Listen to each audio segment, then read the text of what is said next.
Welcome to The Explainer. Today, we're diving into one of the most incredible transformations in history, the fall of Roman paganism. Think about it. A religion that had defined an empire for over 1,000 years wasn't just replaced, it was systematically and totally erased. So how did this happen? How did the gods of Rome actually die? Now, to really get a grip on this, we have to see it through the eyes of our source, the historian Edward Gibbon. He doesn't see this as some gentle decline. He calls it a total extirpation. That's such a powerful word. It means to literally rip something out by its very roots. So for Gibbon, you gotta understand, this wasn't just people changing their minds. It was an act of cultural destruction on a scale that had never been seen before. All right, so where did it all begin? Well, it starts with this huge shift, going from a kind of uneasy tolerance to full-blown state-sponsored persecution. And this is where the real game changer happens, legally speaking. Under new Christian emperors, a radical legal idea took hold. Idolatry wasn't just a personal sin anymore. It was a crime against God. And here's the key part. If the state failed to punish that crime, the state itself became guilty. In one move, religious intolerance wasn't just a policy. It became part of the very DNA of Roman law. And look, we're not talking about some simple folk religion here. This was a massive, complex, state-run operation. These were powerful official positions. You had the pontiffs, who were like the supreme court for religion. You had augurs, who could tell the future from the flight of birds. And of course, the famous Vestal Virgins, who kept Rome's sacred flame burning. And this whole thing, this entire spiritual machine was about to be torn down. So, this war of ideas, it eventually zeroes in on one single, powerful symbol right in the Roman Senate, the altar of victory. I mean, this became the flashpoint, a real battle for Rome's soul. On one side, you've got the pagan Senator Symmachus. He's pleading for tradition, for respect. He's basically saying, hey, our gods made Rome great, and the universe is too big a mystery for just one answer. But on the other hand, you have Bishop Ambrose. He's not interested in tradition. He wants truth with a capital T. He argues Rome's armies, not its gods, made it successful, and Christianity is the only way. I mean, you can see it, right? These aren't just two guys having a disagreement. These are two completely different worlds colliding for the future of the empire. And Symmachus, to really drive his point home, does something brilliant. He gives a voice to the city of Rome herself, imagining her as this wise old woman, pleading for her way of life. She asks, "This religion made me great. These rituals protected me from Hannibal. Now in my old age, you're going to disgrace me like this?" It's just such a powerful, emotional appeal. So, who won? Well, in the end, Ambrose's argument and his influence carried the day. The emperor basically puts it to a vote in a full meeting of the Senate, and with the emperor's thumb on the scale, you can guess what happened. By a huge majority, the Senate officially condemned the worship of Jupiter. And just like that, in this incredible historic moment, the religion that built Rome was voted out of its own government. Okay, so the legal and political fight was won. But the conflict was far from over. It just spilled out of the Senate and onto the streets. And things got violent. And make no mistake, this wasn't just some random rioting. Gibbon tells us about an organized campaign of destruction. You had bishops, like the famous Martin of Tours, leading these groups of monks, sometimes even backed by soldiers, literally marching across the countryside on a mission to physically scrub the old faith from the map. Temples were torn down, statues smashed to bits, and sacred forests were chopped to the ground. But the real ultimate showdown, the main event if you will, took place in Alexandria. It was at the Serapeum, the great temple of the god Serapis. And this wasn't just any old temple. The Serapeum was a wonder of the ancient world.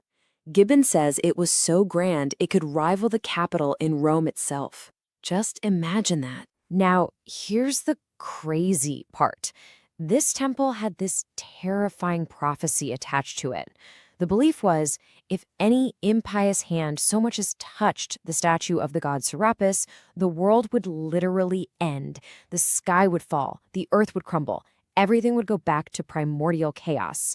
Imagine the tension as the Christian mob got closer. This was the moment of truth. A single soldier climbs up a ladder. He's got a battle axe. He swings hard and smashes it into the idol's cheek. A piece cracks off and thuds to the floor. The crowd holds its breath. They wait. And nothing. The heavens are silent. The world doesn't end. The prophecy was a dud. And in that silence, the god's power just evaporates. The mob rushes in, and the once mighty idol is torn limb from limb. You can't overstate the psychological impact of this. Seeing their god unable to save itself, that was the ultimate proof that it was powerless. For so many pagans, seeing the mangled pieces of their god getting burned like common garbage in the amphitheater, that was it. That was the final devastating blow to their faith. Okay, so after all that physical destruction, it was time to make it official. The final blow came from the law itself, with Emperor Theodosius rolling out a series of edicts that basically made paganism impossible. And these laws, the Theodosian decrees, were incredibly thorough. I mean, they left no loopholes. It wasn't just about banning big public ceremonies. They made any act of pagan worship a crime, even stuff you did in the privacy of your own home. Leaving a simple offering of flowers or a little bit of wine for your household spirits, that was now a crime against the Roman Empire. And the punishments? They were brutal. The fine for performing a pagan rite was 25 pounds of gold. To put that in perspective, that is a life-destroying amount of money for pretty much anyone back then. We're talking total financial ruin. This wasn't a warning. This was enforcement by bankruptcy. But this is where Gibbon's whole story takes this really fascinating, unexpected twist. He argues that even as the old religion was being stamped out, something that looks a lot like it started popping up from inside Christianity itself. And to really get the pagan point of view on this, you have to hear this quote from the historian Eunapius. He's looking at this new Christian practice of honoring the bones of martyrs, and he is just disgusted. He writes about the heads salted and pickled of those infamous malefactors, and then he asks, "Such are the gods the earth produces in our days?" You can just feel his horror. And this is exactly where Gibbon makes his big argument. He points to things like the veneration of saints and martyrs as heavenly patrons, people making pilgrimages to their tombs for miracles, treating bones and relics as objects of power, using incense in candles in church, even associating specific saints with specific cities or problems. And he basically asks, hang on a second, how different is this really from the polytheism it just replaced? This all leads to Gibbon's incredible final thesis. He argues that in the process of destroying its rival, Christianity started to absorb its practices. As he puts it so powerfully, the victors themselves were insensibly subdued by the arts of their vanquished rivals. What a line! It's this idea of a complete ironic reversal. And so, this explainer leaves us with a huge question, one that comes straight from Gibbon's work. Was paganism truly wiped out? Or did the human needs and the rituals that fueled it just find a new address? Was the reign of many divine helpers simply restored, just with a different name? It's a really deep thought about how religion and culture actually work, how they change, and maybe how they stay the same. Welcome to The Explainer. Today we're jumping right into a truly critical year in history, 395 AD. This is the moment the Roman Empire starts to, well, tear itself apart from the inside. And to really get a feel for this, let's start with this quote from the great historian Edward Gibbon. He's really setting a tragic stage. What he's saying is, once the great Emperor Theodosius died, that was it. The genius of Rome, that special spark of military leadership and unified command, it just expired. And what filled that void? A massive power vacuum, just begging for chaos to rush in. So who inherits this vast empire? Theodosius leaves it to his two sons. In the east, you've got the 18-year-old Arcadius, and in the west is little brother Honorius, who's just 11. And here's the real problem. Both of them are described as, well, feeble, languid, totally unprepared for the job. So you see, this isn't just a simple handover of power. It's the beginning of a deep, permanent crack right down the middle of the Roman world. And that division of power between two weak kids, it created the absolute perfect storm for ambitious ministers to grab the reins. This next chapter isn't about imperial rule. It's about brutal, internal power struggles. Now, this is a really crucial point. The average Roman citizen, they still respected the idea of the emperors. The names, Arcadius and Honorius, were still sacred, but they absolutely despised the men who were actually wielding the power, the puppet masters who were about to plunge the empire into their own bitter rivalry. So let's head east, to the court in Constantinople, and meet our first major player. And believe me, this is a man that history, especially Gibbon, paints as one of the great villains, a true master of the political dark arts. And here he is, Rufinus. He's the Praetorian prefect of the East, which basically means he's the guy running the show for the young emperor Arcadius. And according to Gibbon, everybody hated him. From every party, every faction. He was just that kind of guy, universally despised, with an ambition matched only by his cruelty. I mean, just look at this resume of awfulness. Insatiable greed? Check. A completely unforgiving lust for revenge? Double check. He was a master of deceit, of hiding his true malicious intentions behind a smile. He's the guy who secretly arranged the murder of his rival, a general named Promatus. And let's not forget, he had a hand in the infamous massacre of Thessalonica. This guy was the real deal. And if you want to see how he operated, this story is a perfect example. It's a masterclass in cruelty. First, he accuses his rivals, a father and son named Tatian and Proculus, of corruption. Then, and this is the key, he presides over the trial himself. So you know how that's going to go. He then tricks the father into calling his son back from hiding, swearing on false oaths that he'll be safe. The son returns and is immediately beheaded, right in front of his dad. Rufinus didn't just want to win, he wanted to utterly destroy you. But a villain like Rufinus doesn't exist in a vacuum. Every villain needs a hero. Or, in this case, an equally ambitious and formidable rival. As Rufinus was consolidating his power in the East, a very different kind of man was taking control of the West. Let me introduce you to Stilicho. Now get this, he's a Vandal by blood, one of the so-called savage races, but he is Roman to his core in his ambition. He's the master general of all the armies in the West. He's even married into the imperial family. And here's the most important part. The dying emperor Theodosius appointed him guardian of both young emperors. So you can already see the problem, right? He sees himself as the rightful protector of the entire empire, and he absolutely despises Rufinus, this political schemer he views as a corrupt usurper. So the stage is set for this epic showdown. In one corner, you have Rufinus, the politician, playing games in the palace. His weapons are intrigue and greed. In the other, you have Stilicho the general.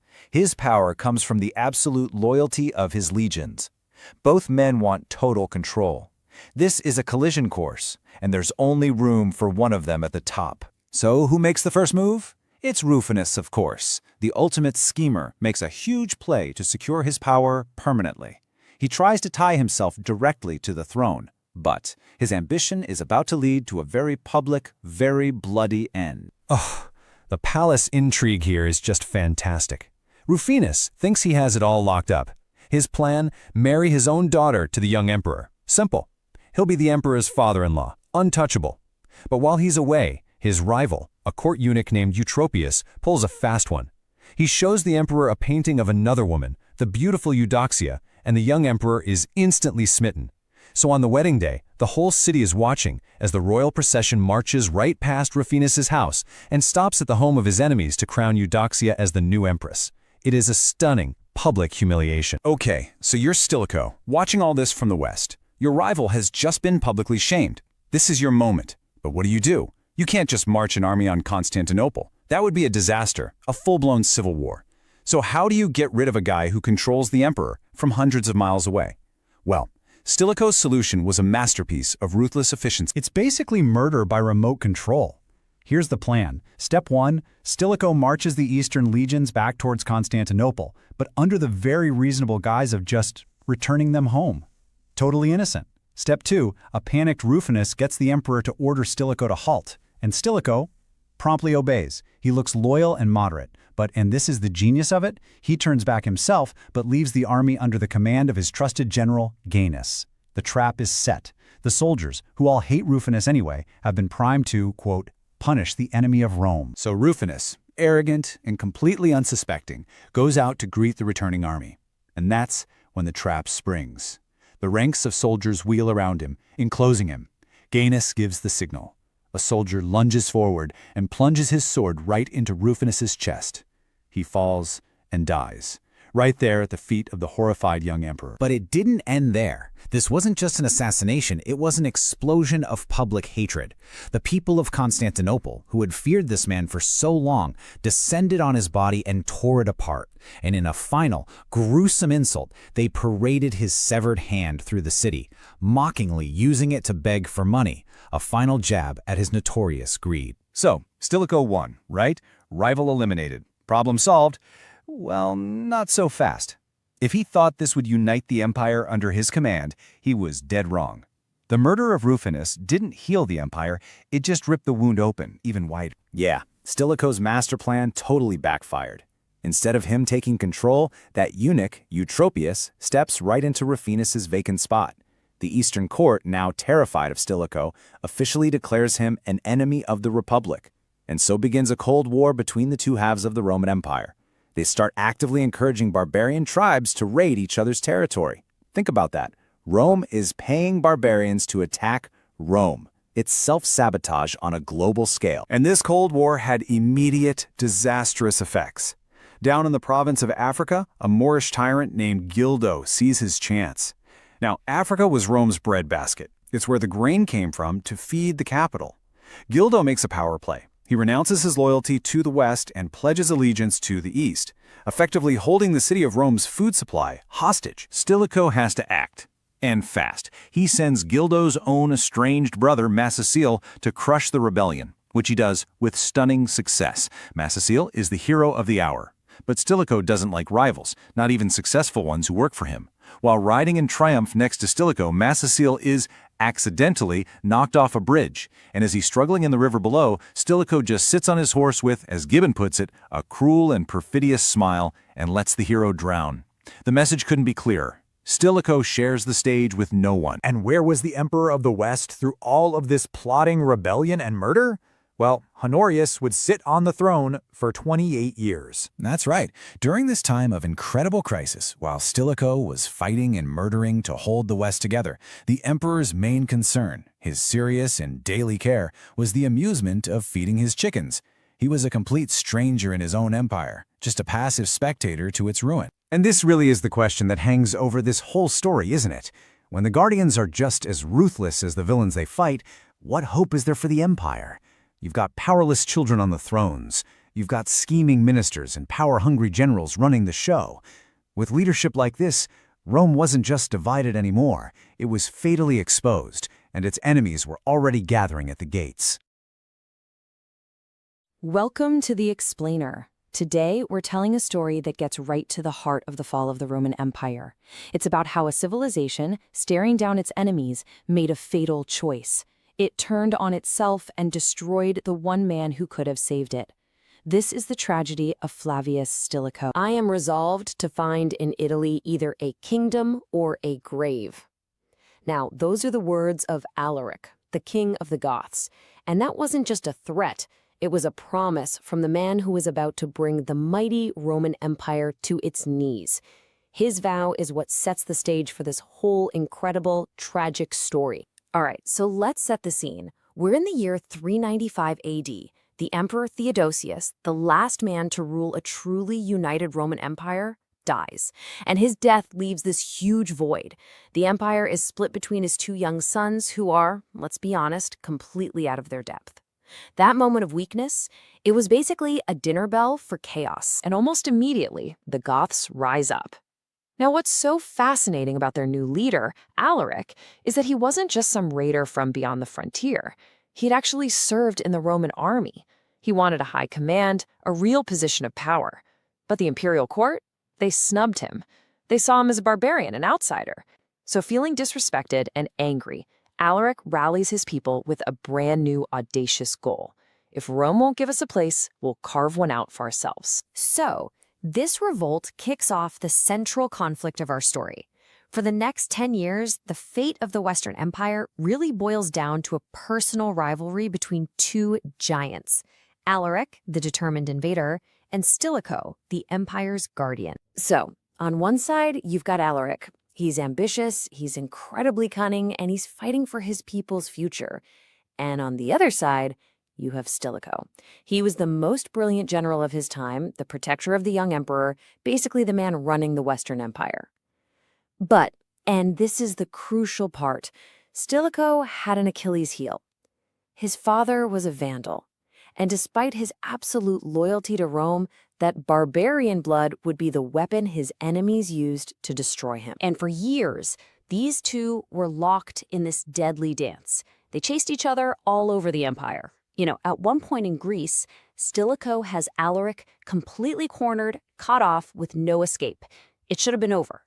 But somehow, Alaric pulls off this daring escape, slips right through the Roman lines, and lives to fight another day. It was this constant cat-and-mouse game, with Stilicho constantly out-generaling Alaric, only for the wily Goth to slip through his fingers. But here's the thing. This high-stakes chess match with Alaric wasn't happening in isolation. While Stilicho was focused on the Goths, the rest of the empire was beginning to crack under pressure from, well, everywhere. I mean, just look at what Stilicho was dealing with. It was a complete nightmare.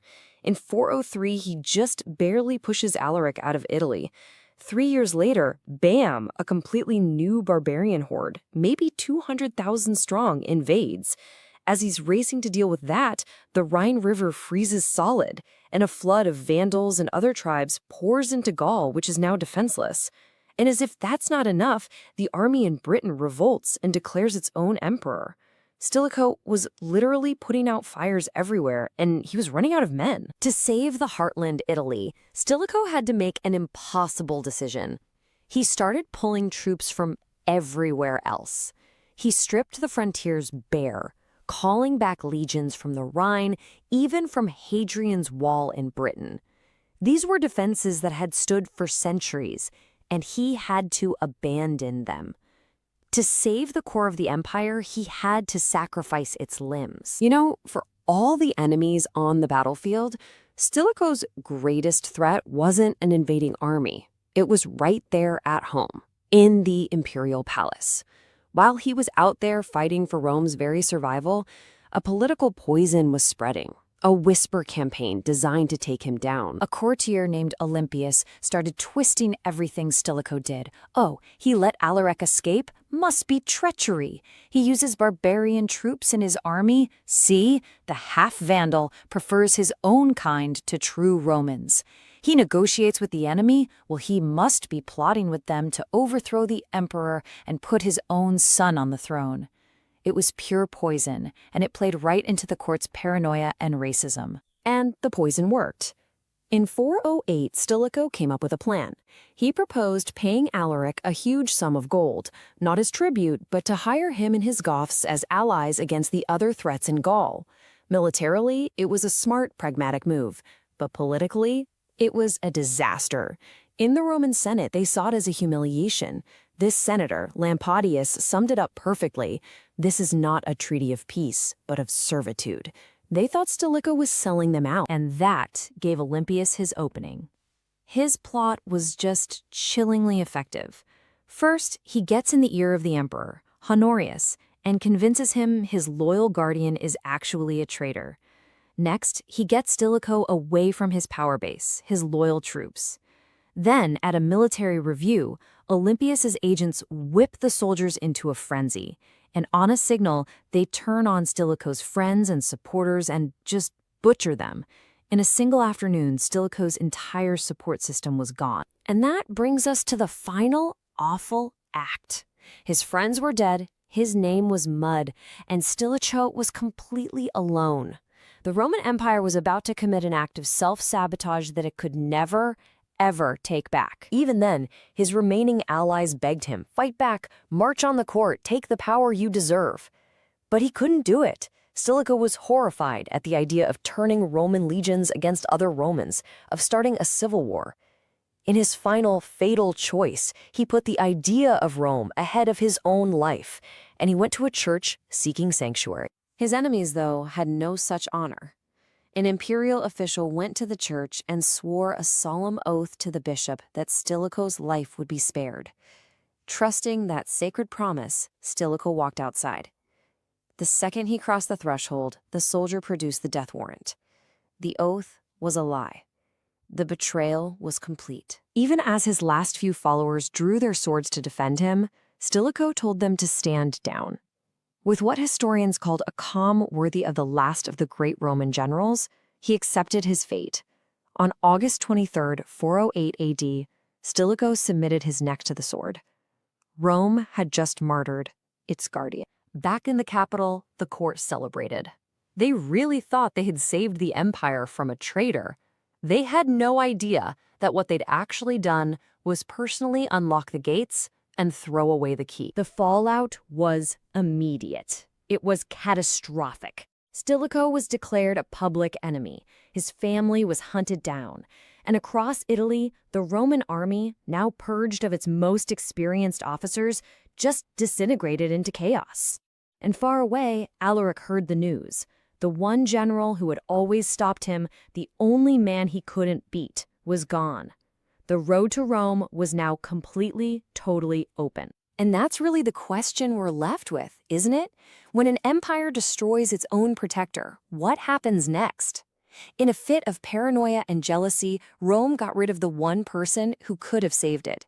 It's a terrifying lesson from history that sometimes the most dangerous enemy isn't the one at the gates. It's the one inside the palace. And just 2 years later, Alaric and his Goths would stand before the walls of Rome itself and achieve the unthinkable. But that is a story for another explainer. All right, welcome to The Explainer. Today, we are diving into a moment that just completely shattered the ancient world, the sack of Rome in 410 AD. I mean, for 800 years, this city was seen as eternal, invincible. So how in the world did it fall? Well, that's what we're going to figure out. And we've got the perfect guide for this, the legendary historian Edward Gibbon. It's a huge question, right? One we still wrestle with. How does a superpower fall? I mean, a city that literally ruled the known world. How does it just suddenly become so fragile, so vulnerable? Was it some single massive blow? Or was the real story, well, a lot more complicated than that? Well, if you ask Gibbon, the answer is crystal clear. Rome wasn't really conquered. It rotted from the inside out. He argues that the sack of the city, that wasn't the cause of death. No, that was just the final ugly symptom of a disease that had been festering for years, totally fueled by corruption and just staggering incompetence. So let's set the stage. Act 1, a city of contradictions. Because to really get a handle on this collapse, you have to see Rome for what it was at the time. A place of just mind-boggling wealth, and at the same time, profound, deep-seated weakness. And Gibbon, he points his finger right at the top, at the Roman Senate. You know, you think back to the senators who faced down Hannibal centuries earlier. Those guys were battle-hardened commanders. But the Senate in 408 AD, oh, that was a totally different story. We're talking about a new breed of nobles who inherited their seats, were completely disconnected from the military, and their biggest battles were fought over who had the more ridiculous, more fancy-sounding title. And it gets even better.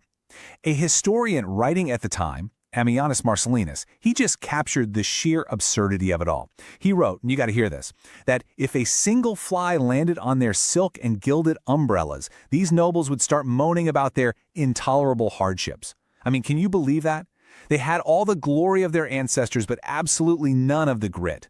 Honestly, their whole life was just a theater of the absurd. They'd spend their days competing for these silly titles, parading through the streets with like 50 servants trailing behind them, acting like they just conquered Gaul. But this narcissism, it was matched with this chilling, casual cruelty. A slave is a little slow bringing warm water, that could be 300 lashes. But if a slave committed a serious crime, the master might just shrug and say, he's worthless anyway. The disconnect from reality, it was just total. So what about the common people? Well, the government had a pretty simple formula to keep them quiet. Bread and circuses. A steady diet of free food, bread, bacon, even wine, and massive public games. Their whole world, their whole passion revolved around the chariot races. Gibbon had this famous line that the happiness of Rome appeared to hang on the event of a race. This wasn't about building a strong, vibrant society. It was about manufacturing total, widespread apathy. Okay, Act 2, a barbarian at the gates. Now, into this fragile, hollowed-out, decadent world steps a man who is about to change everything. His name is Alaric, and he is the king of the Goths. So, the emperor's court, hiding out in its safe little fortress in Ravenna, proceeds to make two just catastrophically bad decisions. First, driven by pure court paranoia, they execute their single most brilliant general, a guy named Stilicho.